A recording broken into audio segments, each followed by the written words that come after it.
물어보는 굉장히 빈번한 질문 중에 하나예요. 합죽이 되면 어떻게 해요? 돌출입 수술하면 너무 합죽해지면 어쩌죠? 이게 굉장히 환자들이 두려워하는 것 중에 하나인데 일단 결론부터 말씀드리면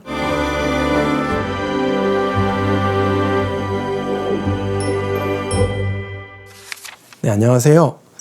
서울제일성형외과 한상백 원장입니다. 혹시 합죽이라는 게 어떤? 네, 이제 합죽이라는 말을 요즘 아마 신세대들은 잘 안 쓰는 것 같아요. 옛날에는 합죽이라는 별명을 가진 희극 배우도 있고 그랬었는데 입술 주위가 안으로 움푹 꺼진 것 같은 느낌을 주는 인매를 얘기하죠. 그러니까 이제 주걱턱인 사람들은 되게 합죽이처럼 보이게 되고요.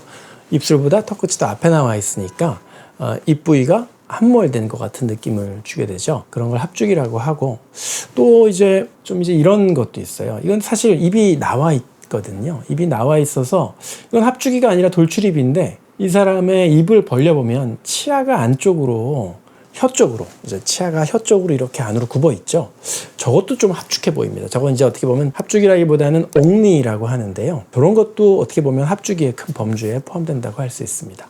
너무 돌출입으로 입이 들어가서 합죽이가 된다는 경우도 있는데, 환자들이 저한테 돌출입 수술을 하고 싶어서 와서 물어보는 굉장히 빈번한 질문 중에 하나예요. 합죽이 되면 어떻게 해요? 돌출입 수술하면 너무 합죽해지면 어쩌죠? 이게 굉장히 환자들이 두려워하는 것 중에 하나인데 일단 결론부터 말씀드리면 제가 한 25년 돌출입 수술을 해왔는데 합죽이는 한 번도 만든 적이 없습니다. 또 하나 추가해서 말씀을 드리면 피플지가 선정한 가장 섹시한 남자에 2번이나 선정된 조지 클룬이라는 배우가 있는데, 보면은 코랑 턱끝이랑 이으면 입이 이 선에서 한 5mm 이상 떨어져 있는 걸로 보입니다. 이거 우리나라 사람을 이렇게 만들어 놓으면 큰일 납니다. 저건 이제 합죽하다고 이제 분명히 환자가 항의할 인매인데요. 입을 넣는 양이 점점 조금씩 줄어요. 요즘 조금씩 덜 넣는 거죠. 요즘 이제 K-뷰티, 우리나라 영화나 K-팝 이런 것들이 많이 해외에 글로벌하게 굉장히 인기를 얻으면서 한국적인 아름다움이 세계적인 아름다움이 된 시대가 됐어요. 그래서 우리나라 한국인들을 수술할 때 특히 인매를 옛날처럼 많이 안 넣습니다. 서구적인 게 예쁘다 이런 시기가 지났어요. 지금은 동양적인 한국적인 아름다움이 남아있는 게 더 예쁘다. 이런 게 지금의 트렌드이기 때문에 입을 옛날에 한 10년, 20년 전보다도 조금 덜 넣어서 아주 미세한 돌출감을 남기는 게 오히려 굉장히 한국적이고 아름답다고 되어 있기 때문에 일단 합죽하게 안 만드는 건 제가 제일 신경 쓰는 하나의 화두이기도 합니다. 어떻게 하면 그러면 수술할 때 합죽이를 안 만드느냐에 대해서 한 5가지로 나눠서 설명을 드릴게요. 첫 번째는 대상을 잘 정해야 돼요. 그러니까 돌출입 수술을 할 때 넣는 게 보통 한 4mm 정도부터 최하 넣기 시작하는데 쉽게 얘기해서 3mm밖에 안 나온 입을 돌출입 수술을 해서 4mm 집어넣으면 합죽이가 되겠죠. 너무 많이 들어가니까. 그래서 너무 미세한 돌출입 수술이 필요 없는 돌출입은 정말 발치교 좀 하면 됩니다. 중등도 이상의 골격성 돌출입, 잇몸뼈 자체가 앞으로 밀고 나온 사람을 수술 대상으로 잡아야 한다는 게 첫 번째고요. 두 번째는 정확한 분석입니다. 얼렁뚱땅 그냥 이 정도 나왔으니까 이 정도 넣읍시다 이렇게 하는 게 아니라 저희 치과, 교정치과와 협진을 하고 있어요.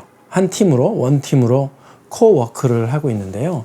거기서 이렇게 컴퓨터 분석도 하고 실제로 수기로 분석도 해서 위에 잇몸뼈, 아래 잇몸뼈, 턱끝을 각각 몇 밀리미터를 어느 방향으로 옮길지를 다 일일이 분석을 해서 수술을 하게 됩니다. 그러니까 이 분석이 정확해야 되겠죠. 입이 4mm 나온 사람한테 7mm 집어넣어야 된다고 분석을 하면 합죽이 되겠죠. 그러니까 이 분석 자체가 정확해야 됩니다. 그리고 세 번째는 이 수술을 집도하는 의사, 그러니까 저의 경험으로 이 분석을 한번 보정해야 돼요. 그냥 무조건 저 엑스레이만 보고 몇 미리 집어넣어야 된다. 이거 분석한 것만 그대로 따라가는 집도이라면 경험이 부족한 겁니다. 그냥 치과에서 4mm 넣어라, 5mm 넣어라. 그래서 그것만 그냥 넣는다면 그거는 진정한 성형외과 의사가 아니죠. 그냥 치과에서 전략을 짜면 저는 그냥 공사만 하는 사람인 셈이잖아요. 그게 아니라 이렇게 치과에서 분석을 해주더라도 환자의 살성, 나이, 입술 두께, 또 성별, 여성이냐 남성이냐, 또 환자가 원하는 최종 모습 이런 걸 고려해서 1mm를 더하거나 1mm를 빼거나 이런 거, 턱 끝의 모양을 어느 정도로 하겠다 이런 것도 환자랑 상의를 해서 보정을 해야 된다는 게 세 번째. 그래야 합주기가 안 나올 수 있다. 그다음에 네 번째는 뭐 당연한 이야기지만 수술을 잘해야 돼요. 수술을 할 때 많이 붓잖아요. 그러면 내가 몇 미리를 넣어서 입이 예뻐졌는지 합주기가 됐는지 의사도 몰라요. 내가 수술을 하는데 입술이 막 부어올라. 그러면 내가 많이 집어넣는데도 입이 들어간 게 안 보이니까 실수로 많이 넣게 될 가능성이 높아지는 거죠.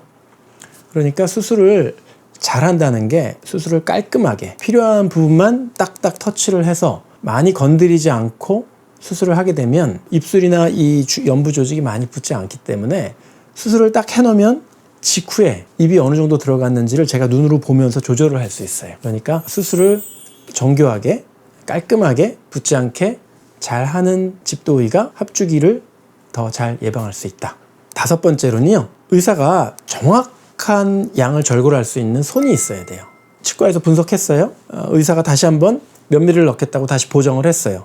5mm를 수술하기로 했는데 내 손이 거칠어서 5mm 자른다고 잘랐는데 자르고 빼보니까 7mm 잘랐어. 이러면 이제 합죽해지는 거죠. 그러니까 수술을 정말 정확하게 내가 밀리수 단위로 정말 밀리수도 사실은 뭐 0.5 단위로도 더 요건 4mm보다 약간 플러스 알파 마이너스 알파 이것도 조절이 가능한데 그런 손이 의사의 손이 정말 금손이어야 된다. 그래야지 정말 절골해야 될 양만큼만 딱 정확히 절골해서 예쁜 입을 만들 수 있다. 이런 것들이 합주기를 예방하는 뭐 당연한 방법이지만 사실은 또 당연하지만 그거를 제대로 하기가 쉽지 않은 고난도의 그런 수술적인 방법이 되겠습니다.